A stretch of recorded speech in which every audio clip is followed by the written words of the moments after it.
بسم اللہ الرحمن الرحیم۔ اگر آپ اچھا وقت آنے پر اپنے برے وقت کے ساتھیوں کو بھول گئے ہیں تو یقین جانیں آپ نے اپنا بیش قیمتی خزانہ کھو دیا ہے۔ ہر چیز ہی مہنگی ہوتی جا رہی ہے، سستا تو انسان اور اس کے جذبات ہیں۔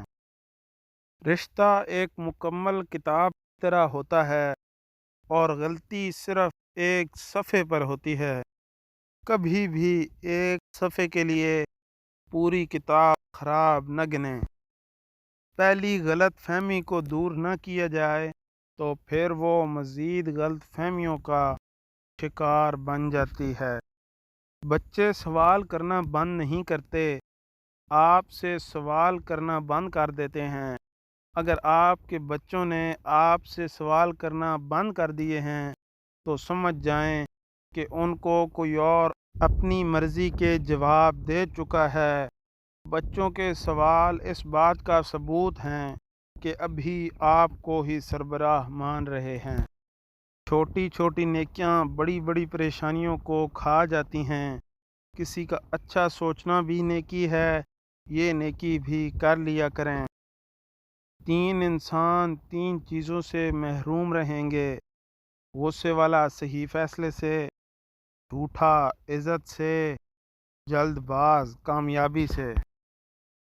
اگر آپ کی قمیض کو پیوند لگا ہو آپ غریب ہیں، لیکن اگر آپ کی جینز گھٹنوں سے پھٹی ہوئی ہے تو آپ امیر۔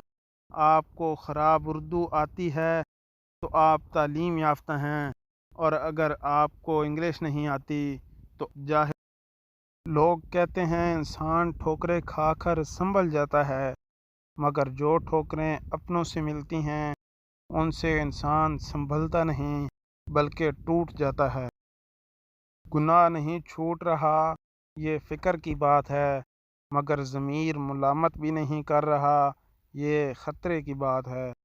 زندگی کے ناخن بہت سخت ہیں، اس کی کھرونچیں جسم پر نہیں روح پر لگتی ہیں، اور زخمی روح کی پناہ گاہ صرف سجدہ ہے۔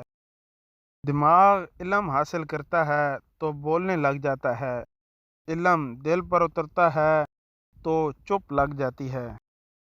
ہم ہر حالت سے سمجھوتا کر لیتے ہیں مگر انسانوں سے سمجھوتا نہیں کرتے۔ دنیا ایک ایسا گھر ہے جس کا اول تکلیف اور آخر فنا ہے۔ اس کی حلال چیزوں پر حساب اور حرام چیزوں پر عذاب ہے۔ بھولنے کی عادت لازمی سیکھنی چاہیے۔ جتنی جلدی حادثات فراموش کریں گے اتنا ہی درد بے معنی ہو جائے گا۔ اپنی ہستی سے زیادہ اپنا نام نہ پھیلاؤ ورنہ پریشان ہو جاؤ گے۔ خوشی اور خوش قسمتی 2 الگ چیزیں ہیں۔ آپ کسی سے وقتی خوشی تو چھین سکتے ہیں مگر خوش قسمتی نہیں۔ امید والے بنیں، آپ کے پاس سے جو اٹھے آپ سے امید لے کر اٹھے اور پرسکون ہو کر جائے۔ لوگ وہی خوبصورت ہوتے ہیں جن سے بات کر کے دل ہلکا اور پرسکون ہو جائے۔